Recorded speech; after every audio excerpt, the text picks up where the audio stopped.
Good afternoon, everybody, and welcome to the Fantasy Roundup here on bet.nola.com. Today is Tuesday, January the 24th. I'm Zach Ewing. That is Spencer the Guru Urquhart. We're here to take you through the week in fantasy football, which, of course, Conference Championship week means, some daily fantasy for the two games on Sunday, some prop betting since season-long fantasy long over. We're not quite ready to talk too much about next season yet, although I'm sure Spencer would if you prodded him. Talk about some next season. So this is a live show, so if you've got comments, you got questions, leave them for Spencer. This is his thing. He'll answer you to the best of his ability here as we speak in January. Before we get started, we're brought to you by Caesar Sportsbook. Go to lsuposter.com and place a $10 bet. You sign up through lsuposter.com, sign up for Caesar Sportsbook, make a deposit. Just got to bet $10 on anything. It can be more than that, but just $10 on anything, and we will send you 3 LSU championship posters for free. Shipping included, everything. You get to pick out which 3 you want. Pretty good deal. So lsuposter.com for that one. Spencer, little birthday weekend. I don't think you're old enough to where you mind people telling us. I was 25 years old yesterday, so congrats on the car rental abilities and all that, and many happy returns, my friend. Thank you. Yeah. I was like, that's why Zoe said that in the group chat yesterday about the car rental. I was confused. Like, I was talking about renting the car. But, that's the car rental age at 25. But yeah, glad to celebrate it yesterday. I went back and watched yesterday's show, to hear y'all's takes and stuff. Try to get back in the loop here as we prepare for championship weekend, man. It's gonna be fun. Yeah, always a little bit sad knowing that after this we're down to the Super Bowl and nothing else, but that's how it goes. So we'll enjoy these games this weekend. 2 really good games. They actually both have a 2.5-point spread now. The Eagles have been favored by 2.5 over the Niners in the NFC game for a couple of days now. It opened up more like 1.5, and it's went up to 2 pretty quick, and then 2.5 yesterday. So it's been 2.5. The other one is it opened up Kansas City, I think, actually -3. And quickly got it bet off that 3 and has now gone all the way through the 0 and is now Cincinnati -2.5. Real quick before we dig into DFS and props, what are your quick takes on this game since we didn't hear them on Bayou Bets yesterday? Without making final picks, but your quick takes. Oh, on both the games? Mm-hmm. Okay, yeah, they had AFC, I actually on, right when the lines came out, I think like at either yesterday or Sunday evening, like I bet money line bets on the Bengals and 49ers, which is I'll probably stick with those as my final picks, but not gonna make it official yet. We'll say that for Thursday. But my initial thoughts on the AFC championship, I feel like it's gonna be close at first. Like Mahomes might he'll have the adrenaline flow, and I think get off to a solid start. But I think that ankle is gonna bother him as the game goes on. I think it's gonna be one of those things that just kind of creeps up on him to where Joe Burrow and the Bengals, they know how to beat Kansas City. They've done it 3 times before, and the way things are trending, the Sharps are pounding the Bengals, and I can see why. And with the NFC, the 49ers, the Eagles should be a physical game. The under might be a good play there. I think the total's somewhere in the low 40s. I think that total will probably end up somewhere in the 30s. But I'm a little concerned about Jalen Hurts. They he got a lucky break getting to face the Giants. I said it, I took the Eagles with the alternate spread. I took them -10. That's how confident I was they beat the Giants. So I'm a little nervous for them. I know they're favored. Sharp seem to like them since the line hadn't really moved, but I trust the 49ers. I think their defense is a little bit better. I know Brock Purdy's obviously an inexperienced 7th-round rookie, but he plays well beyond his years. He does not look like some green rookie out there. It's pretty nice what he's been able to do, considering. I know he didn't do that great against Dallas, but that's a good defense. And he did better than Dak Prescott. So that is for sure. That is for sure. He just didn't wet the bed, right? Like, he didn't do anything spectacular. George Kittle made a play for him that changed the game, but he just didn't make any of the mistakes that Dak did. Jerry's with us. Hello, Jerry. Good to see you. What's up, Jerry? We are taking your comments live. It has to be on Facebook or YouTube for us to see your comments. Those of you watching on Twitter, we won't be able to see those. So get over to the Bayou Bets YouTube page and subscribe while you're at it, by the way. We won't stop you from doing that. Want to dig into these games a little bit. The one place I did want to correct you there, Spencer. That 49ers Eagles total is actually 46, and it's on the way up. Ooh, wow. And Interesting. I actually do tend to like the over in that game. And the total in the other game's on the way down. Bengals Chiefs down to 46.5. And just doing an update on the lines here, the Bengals, we finally did see the limit where there was some buyback on Kansas City because it is now back to Bengals -2. Earlier today, it had reached 2.5. Now at Bengals -2. The other game still Eagles -2.5. You do have to pay the -115 to get that, so it's kind of an expensive 2.5. So let's dig in. Let's talk some DFS because I think we've got two close competitive games here. And as I said, the totals are like 46 and 46.5. There's really not one game to target over the other unless you really feel strongly about one of those totals. I happen to like the 49ers Eagles game to be higher scoring. I don't think it's going to be a ton higher scoring. So I think you're pretty much free to play either game. Choose your game scripts. Go after it in DFS. We came up with some values for you as we do every week. Spencer, here's what you've got. For sure. Yeah, I was saying that I don't think it's going to be an ugly game per se. I think it might go under that 49ers Eagles game, but I still think there'll be enough points put up to where Brock Purdy, I think, has a pretty solid week, and he's so much cheaper on DraftKings than any of the other quarterbacks. There's Jalen Hurts, Joe Burrow, Patrick Mahomes, all elite QBs, where Brock Purdy, you can get him there down at 5,300, and I obviously don't think he's going to do as well as him, but I think he'll put up close enough numbers where he'll be an extreme value at that price. Yeah, I mean, you can put in Brock Purdy in your lineup and basically take stars almost everywhere else by just because you're saving that $2,000, $2,500 at quarterback. All of a sudden, you can fill the rest of your lineup up with a bunch of stars. So you don't have to necessarily play all these values, but here's what else you have. Yeah, for sure. Yeah, Isaiah Pacheco, I think, is a value. He did pretty well, I believe, when they played the Bengals earlier in the year, and the Bengals run defense isn't that great. I mean, it's like it's solid, but I think Pacheco could do pretty well there. And then T. Higgins and Hayden Hurst, Chiefs passing defense, not that great. To where I think Higgins has been quiet lately. We haven't heard much from T. Higgins at all these past few weeks. But I think he's due for a breakout. He's healthy. I don't think it's an injury thing. I just feel like with Chase, it's been all Chase lately, where I think Chiefs are going to be like, man, we're going to let anybody beat us but Chase. So I think Higgins is in good position. And then Hayden Hurst, the way the target share has been going there in Cincy, he's been getting more targets lately than Tyler Boyd, and he's still dirt cheap there at 3,000 for the tight end spot. Yeah, absolutely. Tried to pivot differently from where you went, and I did go with Hurts. I just, look, Burrow and Mahomes are the stars. I know they've had big games in the past, but between Mahomes' injury and what I see as the game script in this Chiefs-Bengals game, which we'll talk more about in Thursday's Bayou Bets episode, but I kind of see this being a run-heavy game. Burrow's yardage totals have not been, and this is kind of a teaser for when we get to prop bets, but they have not been what you would think they would be in the playoffs. And he's been very effective. He's been clutch. He's made the throws when he's had to. He has not thrown for 300 yards every game or anything like that. And so I'm going to go Hurts, where I'm going to get that rushing yards. I think his rushing yards total is like 49. So you figure a pretty good floor there. I went with Elijah Mitchell. I mean, look at that price, 4,900. And if Christian McCaffrey is, I mean, he's going to play, but if he's not 100%, Mitchell gets a little bit more of that share of carries like we saw toward the end of the Cowboys game. Maybe he busts a run like he did a couple times or almost did against Dallas. Elijah Mitchell at 4,900 has my eye. Kadarius Toney, 3,700.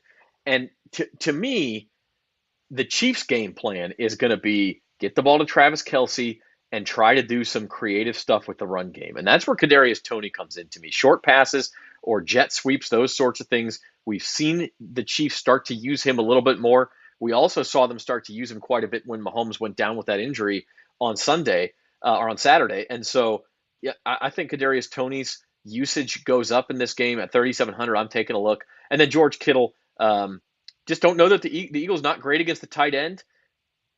We saw it last week when Purdy is under pressure, which he will be again this week. He looks for George Kittle, and so at 5,200, I'll pay up for that. It's not quite what Kelsey's price is at, but to me at tight end, you can go cheap and play Hayden Hurst, but that's one place where you can differentiate yourself with Kelsey or Kittle and get a bunch of those points.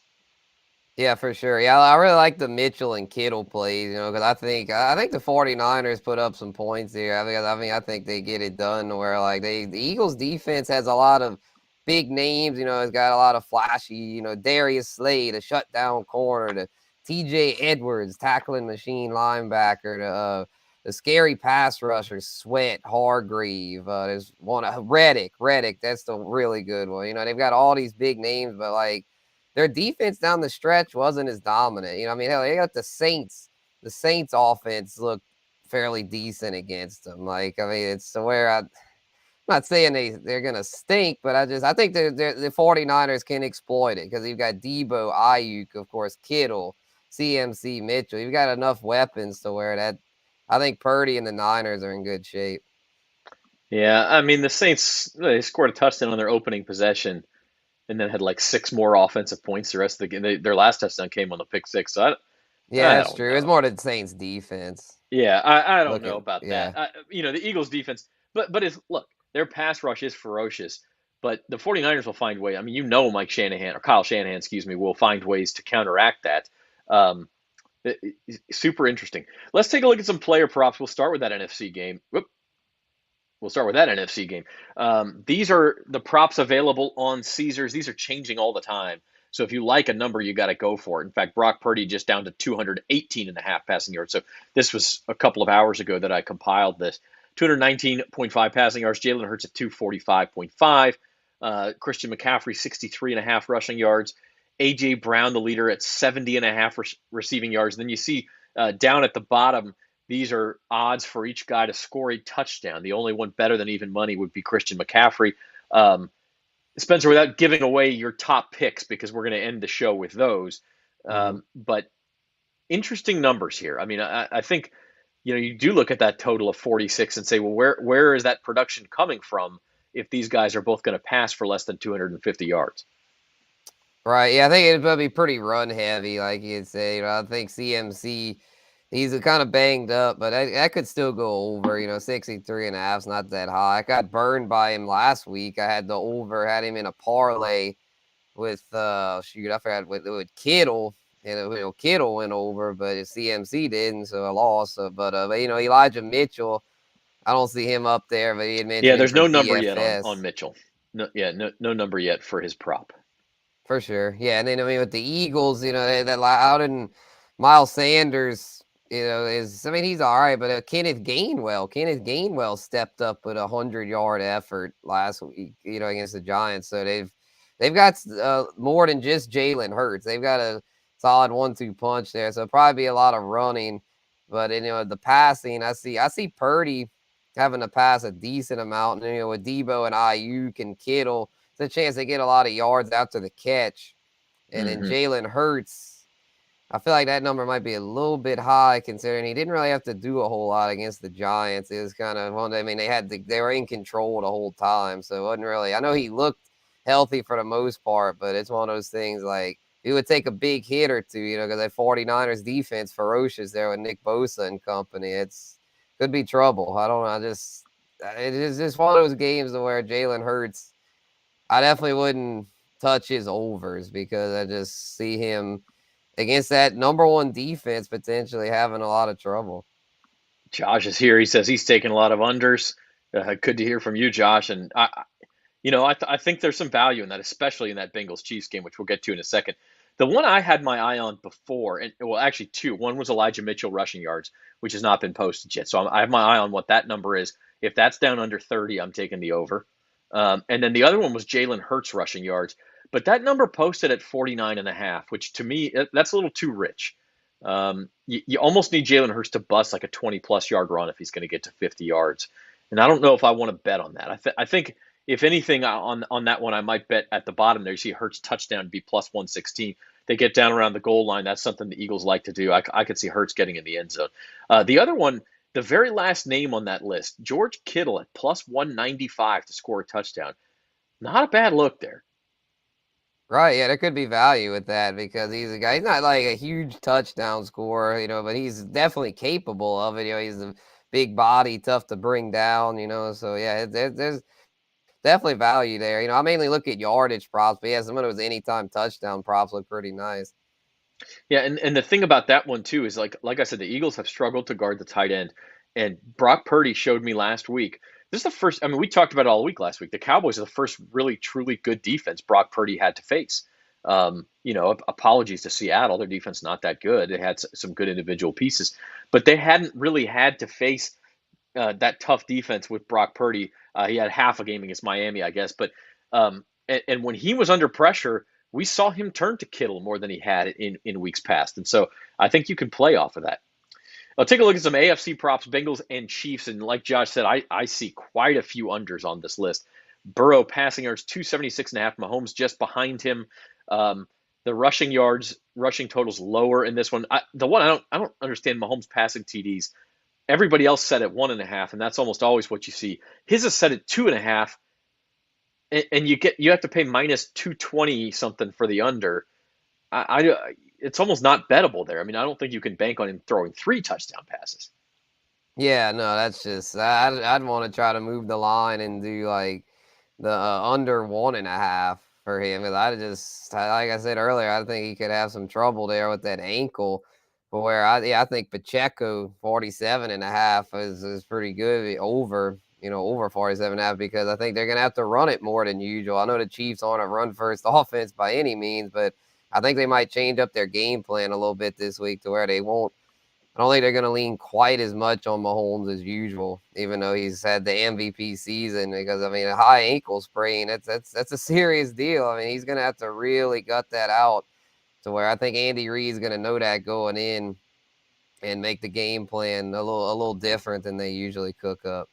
Yeah, and on that note, and I mentioned this earlier, I kind of like Kadarius Toney because he feels like the type of guy who you'd see um, in a game plan like that. And they don't have rushing props on him yet, or rushing plus receiving. They only have him at receiving over under 34.5. Don't mind the over there.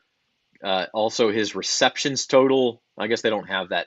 But you see at the bottom there, he's also plus 170 score touchdown. Maybe not great odds, but that tells me that other people are thinking the same way I am, where maybe he is a DFS value. If he's plus 170 suggests he's like 40% to score a touchdown.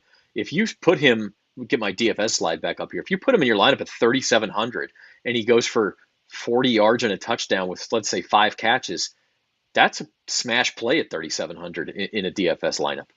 Yeah, he's definitely a better value than Juju, who's actually got longer odds to score a touchdown. I know Juju tends to get a more consistent target share, but I mean he's clearly the number 2 behind Kelsey, so he's not like anywhere near Tyreek Hill was, to where like it's hard to trust any receivers there for the Chiefs. But yeah, if you can get Toney super cheap like that, it's like, yeah, do it, because then you can fill the rest of your lineup with more reliable options. Yeah, and I don't know that he's going to be all that popular because his usage hasn't been great. People don't think about him, but I do think there's some potential there. All right, we're going to get to our top prop picks of the week. You're watching the Fantasy Roundup here on bet.nola.com, brought to you by Caesar Sportsbook. What I want is for some people to drop their top prop picks in the comments, or whether it's maybe you just pick on the line or the game. Josh said he's betting unders. What's your best one, Josh? What do you like the best? And we'll get to our top prop plays for the weekend. Spencer, you picked out 3 here, and you have 2 unders as well.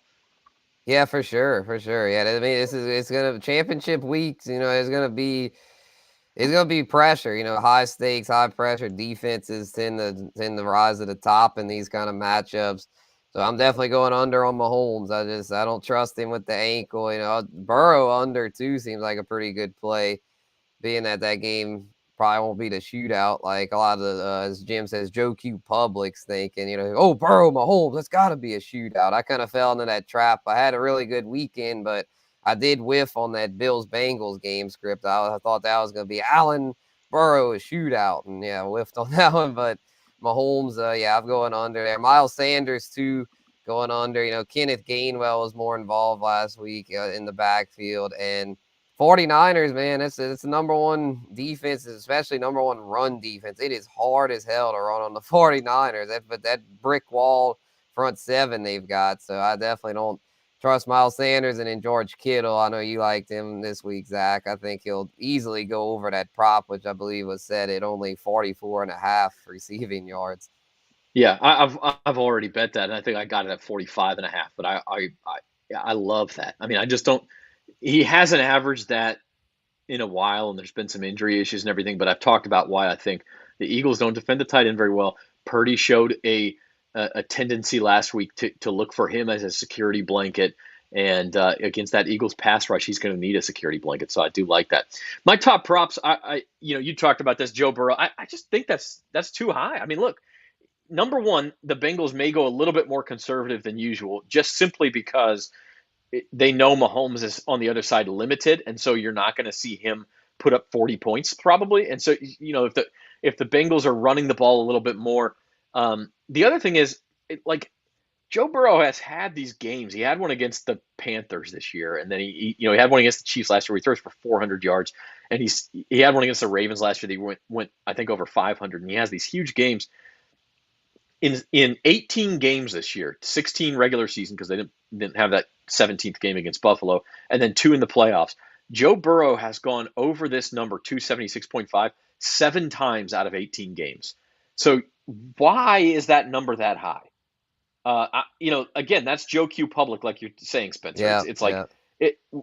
Why do we have a number this high when he hasn't done this last year in this AFC Championship game? Even though it went to overtime, I think he threw for like 251 yards or something. It, I, this number might be 20 yards too high, and you're only paying -103 for the under, so I'm going to take that. I also like though, and this is a little bit of a you're going the other way. Which, by the way, I'm going to show you my same game parlay for this game. When you go the other way, you get those increased odds because I'm saying Burrow's under, but I do like Mixon over. We did not see him catch a lot of passes against Baltimore or Buffalo, but the first time the Bengals played the Chiefs back in December, Joe Mixon was hurt, and Samaje Perine had 49 yards receiving. And I think Joe Burrow, the Chiefs, you can get him thrown to the running back. We saw the Jaguars do it with Travis Etienne. I think Burrow may target Mixon a little bit in that quick passing game, and I'm going to go over with him. And then my other one is Travis Kelce. Again, Mahomes was gimpy, and when Chad Henne was in the game, what did they do? They just started dumping the ball to Kelce. 6 yards here, 8 yards here, 12 yards here. Dump it to him, dump it to him, dump it to him, because he's their security blanket. And so that led me to put together this same game parlay for $20. It's plus 1,300. And again, is it better than 50-50 to hit? Probably not. But if you go the 3 picks I just talked about, Burrow passing under, Mixon receiving over, Kelce receiving over, and then go under the total, it pays 13-1. To me, that's extreme value. I don't know that it's 50-50 to hit, but I think it's certainly better than 10% to hit, which is that plus 1,300 implies like 7% odds. So I like the value there. Yeah, definitely. I mean, the one that kind of scares me is the Mixon one because it's like I just with Samaje Perine being more involved there down the stretch, like that's a little concerning to me. But I like Yeah, all the other ones. Yeah, I like and the that's true. Kelce. Kelce, I think goes over just because he's that safety blanket can get peppered. Burrow under, I like that because Joe Q Public's gonna all want to go over. Oh, it's Joe Burrow. It's Joe Burrow. He walks on water. Oh my God! So definitely don't fall for that because I don't see that being the shootout. If it was a healthy Mahomes, then maybe, but with the way that game script's gonna go, I'm not sure. So the hope with Mixon, I think that could hit though if Mixon he dump it off to him and he bust one, which is possible. I mean, he's an explosive You know, playmaker. yeah, he busts one or even 22.5 yards. I just need 3 catches at 8 yards each. I mean, like that's certainly not impossible, especially if you get in a Yeah, yeah, for 2-minute sure. situation. Josh's picks, Jalen Hurts under. I assume that's passing and rushing together, 297.5. Miles Sanders under 67.5. That's rushing and I like receiving. that a lot. And then Mahomes under 2. He got 273.5. That number's going up. But yeah, I mean, look, it could be an under week. He said he likes mixing over. And then Horace, Mr. Urquhart, says, can you parlay? Yeah, absolutely. Same game parlay. Sometimes, like if you pick, and this is how they work SGPs at Caesars and other books. If you pick the under on the total and you pick a bunch of props under, you're not going to get your typical parlay odds. It'll go up, but it won't go up as much as it usually does. But if you do what I did, where you kind of go against yourself a little bit, which makes it harder to hit. But if I went under the total and under Burrow's passing yards, but I had over Kelce and over Mixon receiving yards, that really boosted that. I mean, I was shocked. It went 4 legs at plus 1,300. To me, all of those things are very reasonable, and I've got some margin for error to where they could all happen, and we still stay under that 46.5. So I'm going to have a great Sunday if that hits. But yeah, you don't have to get quite that aggressive. You can just parlay a couple of them and get yourself 2-1, 3-1. Play around with it. Most sportsbook have it. Caesars has it where it's click on the game and you go. I think it's just click on same game parlay. They have the spread, the total, the money line, and then a whole bunch of props underneath that you can include. Every now and then you'll see one where they say, hey, you can't include that one in your parlay and you have to take it out for whatever liability reasons or because I don't think you could do Burrow under yards, Burrow under touchdowns, and Bengals under team total 21. Like you can't do three things that are all basically saying the same thing. They're not going to let you do that. But yes, you absolutely can parlay them. So fun week ahead, Spencer. Your final thoughts from a prop perspective or DFS perspective before we get to Thursday's Bayou Bets? For sure. Yeah, I would say just with these, kind of keep an eye on them, keep an eye on the injury reports. But if you want to jump on them now, there's definitely values to be had as we just went over all of them. I mean, there's to me a lot of value in these spots. And then with DFS, at only 4 games, it makes it to where it's kind of, I wouldn't say cut and dry. I mean, you still got options, but like it's not quite as overwhelming as if you got to deal with a full 16 game slate. So this could be a good way to, like, if you're looking to get in on DFS for the first time or something, get your feet wet. It's only 2 games to have to evaluate. So it's it should be interesting. Both games project to be fun matchups. And then I see Josh is asking about defenses, which I would say if I had to pick one, I'd go with the 49ers because I think they're going to make Jalen Hurts' life pretty rough. Yeah, that's a tough one. That's a tough one because I could see the Bengals really having a good day if Mahomes. I worry about that ankle a lot. I think Mahomes look, he's earned the right. He's the star. He's the alpha. He's earned the right to say, I'm playing in this game. I don't think he's going to be effective. I just don't. He'll put up some numbers just because he's that good, but I think you could see some sacks in that game. You could see some turnovers in that game because he can't dance around in the pocket like he usually does. He's not going to be able to do that thing where he pirouettes in the pocket and gets away from 2 rushers. You could see some fumbles, some strip sacks, things like that, which could ruin my under, by the way, if you do see that. I also think as far as a floor goes, I mean, the Eagles get 5 sacks every single game. And Purdy did show on Sunday he will not necessarily throw the ball away. Like he's not afraid to take a sack and say, okay, let's punt it and play defense because I know I have a good defense. So I don't know that you have a ton of bad options. I don't think I'd take Kansas City. But other than that, I don't mind any of the options. I think maybe Bengals higher floor, 49ers high. I mean, Bengals and 49ers would be higher ceiling. Eagles would be higher floor. Yeah, I could see that. Yeah, the Chiefs are the Chiefs are definitely the worst of the 4. But yeah, all those other defenses, the Bengals defense is one of those, they're kind of bend but don't break as far as like in the regular season. But in the postseason, they're just like they just really step it up. And to where, like, even with Eli Apple, like even with their suspect cornerbacks and all that, they still are able to get it done. And they've got really good linebackers, a solid defensive line, and really good safeties too, with Bates and Von Bell. Yeah, no doubt. All right, that's going to do it for us on the Fantasy Roundup this week. Listen, no Fantasy Roundup next week. We're going to take the week off before the Super Bowl. If you play Pro Bowl DFS, where's the responsible gaming number? Because no, I'm just kidding. Have fun, but I'm not going to get into it. Yeah, you got to be a sicko to play that. But we will be back Super Bowl week, and we're going to have, oh my God, are we going to have a prop show for you on Super Bowl week? We're going to talk just about every prop you can bet during that show. All the exotic props. That's right. We'll have all sorts of stuff. So that'll be at 2 o'clock live, Tuesday, February the 7th, I believe that is. We'll be back with you. And we'll have Bayou Bets every Monday and Thursday at 4 o'clock, starting this Thursday, 4 o'clock. Spencer, myself, Jim, Gabe Henderson might stop by. Zoe, who's backstage here, she might stop by. We got all sorts of conference championship games to pick. We'll start transitioning next week maybe into a little more basketball, but this weekend still all football all the time. And it's Final Four weekend, everybody. So for Spencer the Guru, for our producer, Zoe Collins-Rath, I'm Zach Ewing. Thanks for watching the Fantasy Roundup.